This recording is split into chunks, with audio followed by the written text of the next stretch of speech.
This is day 180, 10 times high of Zohar Pshat. And it's symbolic that we're 13 lines from the bottom of Chafam and Beis, because number 13 is coming up as a discussion today.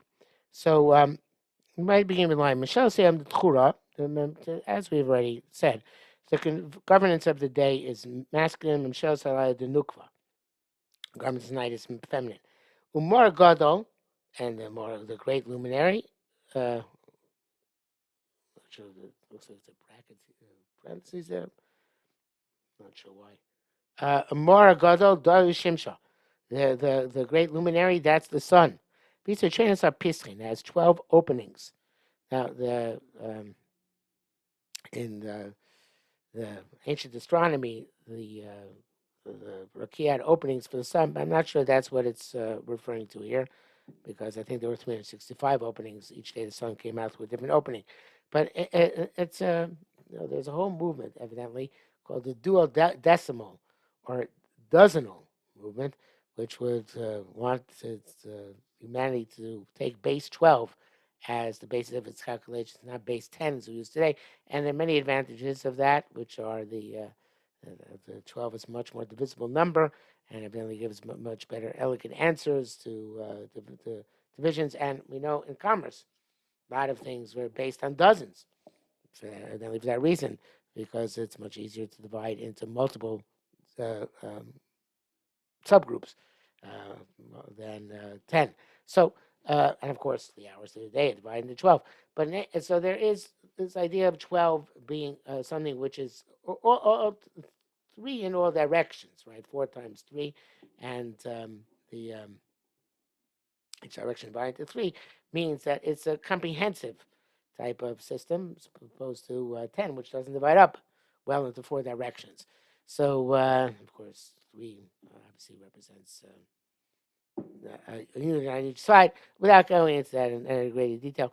But there's a comprehensive system of day and a comprehensive system of night, each of which was represented by the 12 hours of the day, 12 hours of night, and all the different aspects in all different directions, which of the influence of the day and of the night on the world, and with some that you spoke about the past few days.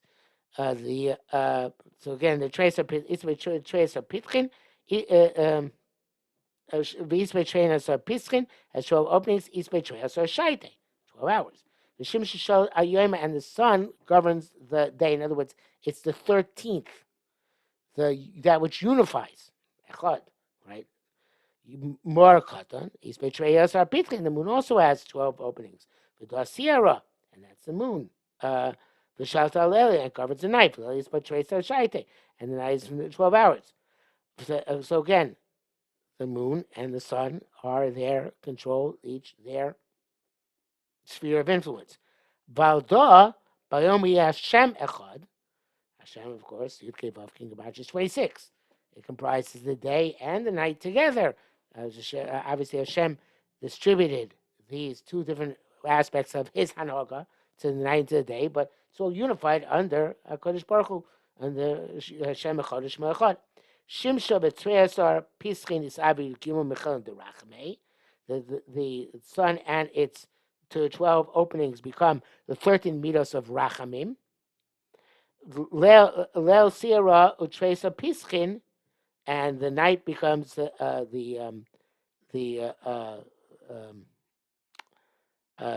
night becomes with the moon and its 12 openings. Sabi gimel. And that becomes 13, and evidently it's Midas Adin. These Abdu Shimshav Sierra Chad. But the Midas Arach and Midas Adin are become one.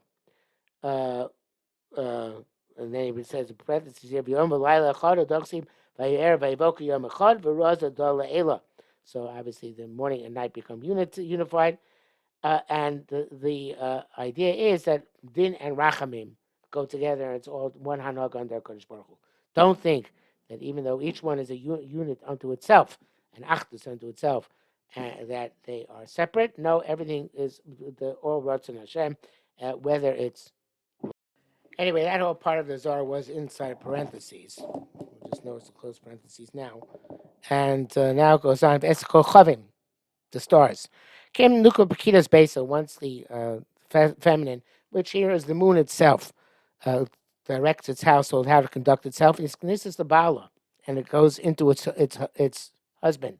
In other words, there's a time when even the light of the moon is not operative. Happens all the time. Happens certain nights and months, and certain time of night, there is the moon is concealed. What's left after the moon is gone? The moon went back to its husband. There's no control of the household. Lulamton, other than the maidens or maidservants. I think it's more maidens. The Ishtarme Besa, who remain in the house, least Takno Koti Kune Besa. The stars are left on their own to fix up the house. The stars never cease. The moon does, but not the stars. And the stars are on their own. Somebody sent me a nice clip from Svardim Mekubal Surah by Shimon Dahan. Speaks about how at the time of Nisayon, so all this Yat, which is really a Ramban, all this Yat Dishmaya goes away, and you're left on your own, to your own devices.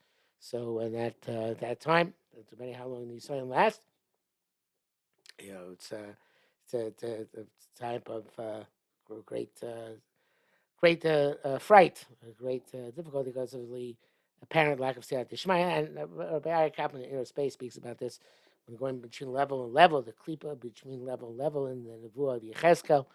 Speaks about how there's a frightening experience to go between level and level, and it's tantamount to the same idea of Nisayon. But without getting that in detail right now, the idea here is a similar one. The stars left on their own, and they're the, so to speak, the young maidens of the house, and they have to function on their own. And hopefully they function successfully because of the light they got. During the daytime, they get the light of the sun. At night, when it's in Golos or it's dark, there's light of the moon. But even then, there are times when they're left on their own. So the idea at that time is, they have to fix everything in the house. That's their job. Without the light, they have to still do the right thing.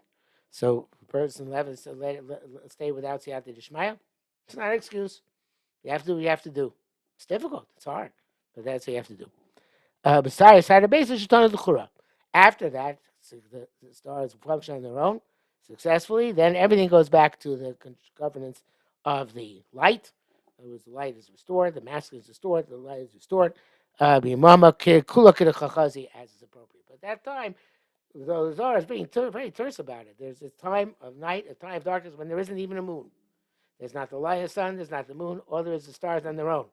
And they're like maidens, they're like young girls who have relatively little, few resources, but you have to face up to it. And